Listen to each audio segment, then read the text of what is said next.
Hello guys, मेरा नाम है Jabran Sayyed. And I'm Asma Sayyed. Welcome to Also for Portugal Immigration Consultancy. जी। हमारे चैनल पे आपको पोर्चुगल से रिलेटेड इन्फॉर्मेशन दी जाती है और हम एक लॉ फर्म, एक इमिग्रेशन कंसल्टेंसी चलाते हैं पोर्चुगल लिस्बन में और D2, D7, D8 and golden visa की सर्विस प्रोवाइड करते हैं।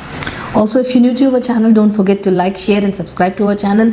इस वीडियो को उन तक पहुंचाइए जो पोर्चुगल सीरियसली आना चाहते हैं, यहाँ की इमिग्रेशन हासिल करना चाहते हैं। और आप अगर हमसे रब्ता करना चाहते हैं तो कमेंट्स में अपने सवाल डाल सकते हैं आप, या व्हाट्सएप पे हमारे जितने भी यहाँ के एम्प्लॉयज़ हैं आपको इन्फॉर्मेशन देते हैं। अगर आपको पर्सनली हमसे बात करनी है तो छोटी सी एक फ़ीस पे करके अपॉइंटमेंट लेकर आप हमसे भी बात कर सकते हैं। आज का सब्जेक्ट है पोर्चुगल में अगर आप प्रॉपर्टी खरीदने वाले हैं तो उसका प्रोसेस क्या है, आपको डिटेल से समझाते हैं। So without any further ado, let's start the video. हमारी लास्ट वीडियो थी मौजूदा हालात के हिसाब से और हमने काफ़ी सारे लोगों को, हमारे रिश्तेदारों को जो देख रहे हैं वीडियो, उन सभी को यह बताने की कोशिश की कि आप लोग को प्रिपरेशंस वगैरह करनी चाहिए क्योंकि हालात ऐसे हो रही हैं, दुनिया भर में काफ़ी अनस्टेबिलिटी है। तो वो रीज़न से हमने एक लास्ट वीडियो बताई थी तो जिस पे उसका ही जो है एक पार्ट लेके एक्चुअली हम आए हैं। तो ये लास्ट वीडियो की जो सब्जेक्ट थी उसकी कंटिन्यूशन में ही एक्चुअली एक वीडियो हम लेके आए हैं। वो है कि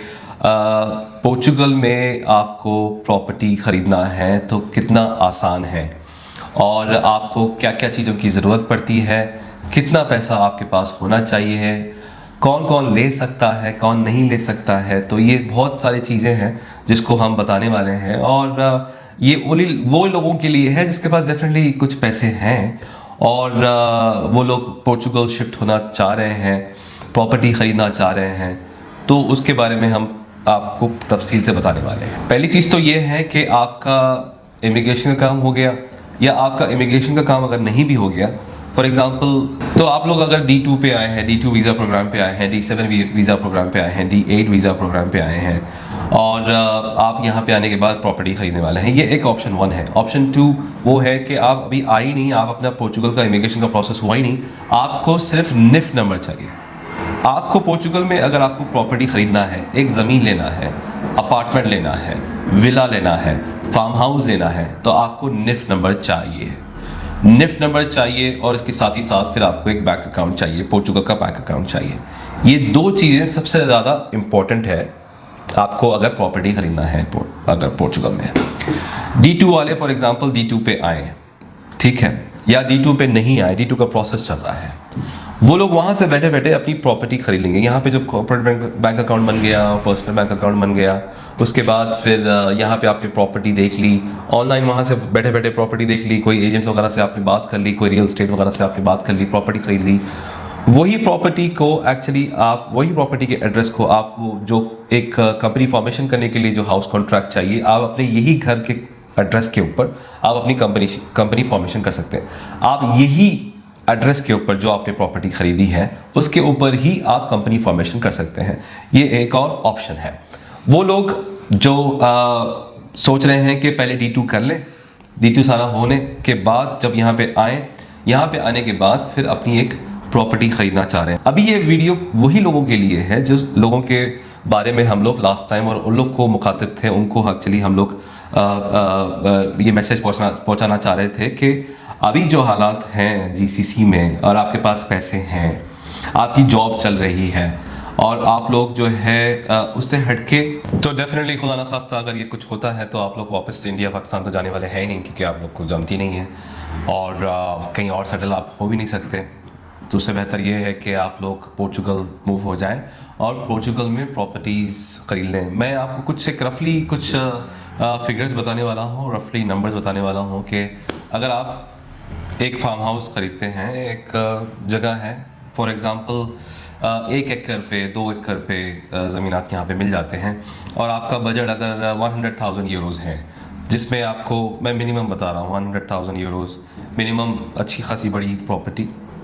कुछ जगह हैं, कुछ ज़मीन है, सिर्फ खाली ज़मीन आपको मिल जाती है 60,000 70,000 तक मिल जाती है।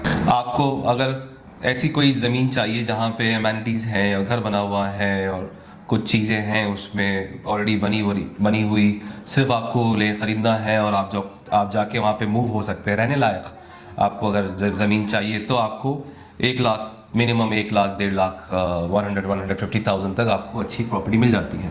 शहर में अगर आप 1 BHK 1 बेडरूम T1 जैसे कहते हैं, अगर आपको अपार्टमेंट ख़रीदना है तो 200,000 तक आपको मिल जाता है। 200,000 तक आपको अच्छी जगह पे मिल जाता है। थोड़ा सा और अगर दूर जाएंगे तो और सस्ते में मिल जाएगा। थोड़ा शहर के करीब अगर है तो 200-250 तक आपको मिल जाएगा। आपको अगर विला लेना है T2 T3 T4 जैसे 1 BHK 2 BHK 3 BHK 4 BHK इस टाइप की अगर आपको लेना है तो आपको 500,000 तक 4.5 के भी हैं, लेकिन वही थोड़ा सा साइज़ के ऊपर है, मतलब और वो लोकेशन के ऊपर है, लोकेलिटी के ऊपर है, या और बना बनाया है या नहीं है। आपको थोड़े सस्ते में भी मिल जाते हैं जहाँ पे आपको रिफर्बिश करना है, जैसे कि 300,000 तक भी आपको विला मिल जाता है, लेकिन आपको कम्प्लीटली रिफर्बिश करना है, उसको फिर से जो है अंदर का बनाना करना है। ज़्यादा दूर भी नहीं, शहर से ज़्यादा दूर भी नहीं।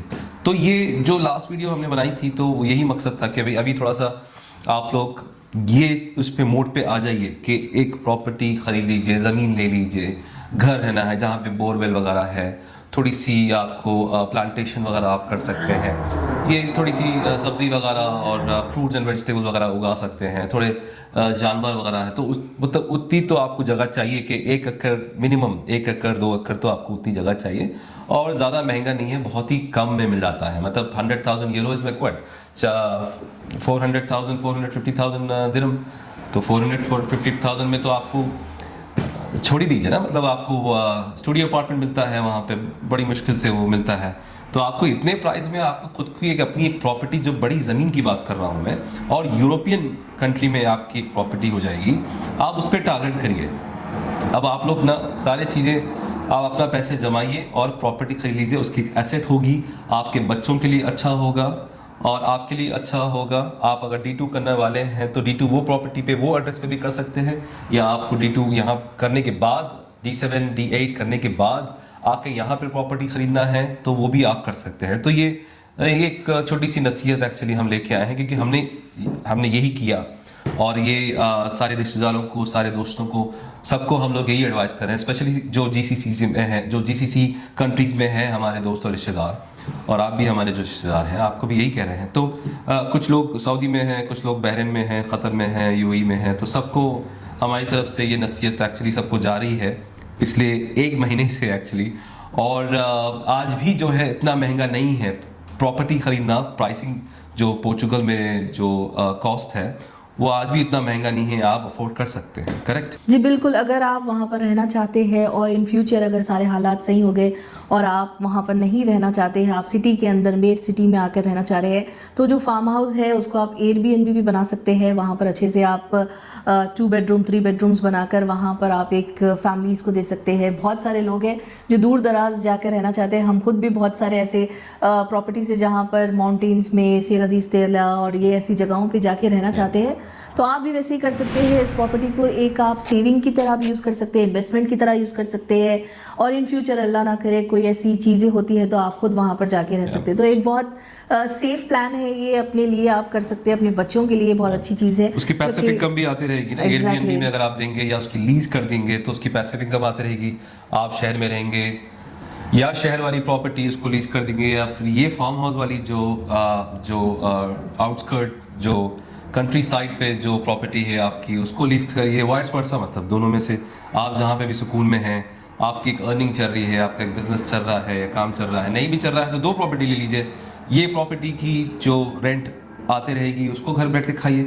एग्जैक्टली। तो मेरे ख्याल से प्रॉपर्टी ही समझदारी है आज के दौर पे हर किसी के लिए। बिजनेस वगैरह तो चलते रहेगा।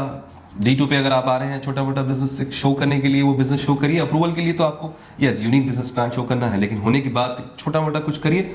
लेकिन 2 प्रॉपर्टी अगर ले रहे हैं तो फिर एक प्रॉपर्टी का रेंट आता रहेगा, दूसरी प्रॉपर्टी में आप रहिए। देखिए ये ऑफकोर्स ये वो लोगों के लिए है जिसके पास पैसे हैं। एग्जैक्टली। और जो अफोर्ड कर सकता है, मतलब जो अफोर्ड नहीं कर सकता है उनके लिए तो थोड़ा सा मुश्किल है।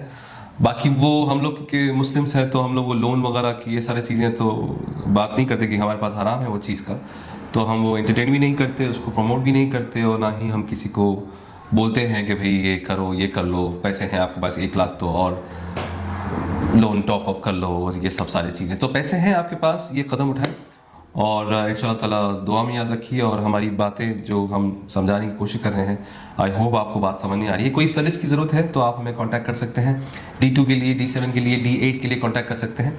ये प्रॉपर्टी वगैरह हम लोग नहीं करते, ये सिर्फ एक नसीहत थी। बाकी as a friend, as a दोस्त, हम किसी को मिलाना है तो मिला सकते हैं, कोई कमीशन कोई ऐसा वैसा कुछ नहीं। बाकी वहाँ से बैठे बैठे भी आप लोग प्रॉपर्टी देख सकते हैं, या फिर आप यहाँ पे आने के बाद किसी से मिलाना है जहाँ जिससे हमने प्रॉपर्टी खरीदी, जिससे हमने ये सब घर वगैरह लिया था, वो कर सकते हैं, वो अलग चीज़ है। तो उम्मीद करते हैं कि चीज़ें आपको समझ में आई हैं, और इसे लाइक करें, शेयर करें, सब्सक्राइब करें, ये चैनल को ज़्यादा से ज़्यादा लोगों तक पहुँचाएँ। ये चैनल कम्प्लीटली एक इमिग्रेशन इंफॉर्मेशन देने वाला इंफॉर्मेटिव चैनल है, और हम लोग एक कंपनी रजिस्टर्ड इमिग्रेशन कंसल्टेंसी चलाते हैं पोर्चुगल लिस्बन में। तो आपको अगर हमसे कुछ भी सर्विस चाहिए इंशाल्लाह ताला इससे रिलेटेड, पोर्चुगल इमिग्रेशन से रिलेटेड, तो आप हमें कांटेक्ट कर सकते हैं। मेरा नाम है Jabran Sayyed. And I must say, Peace be upon you all.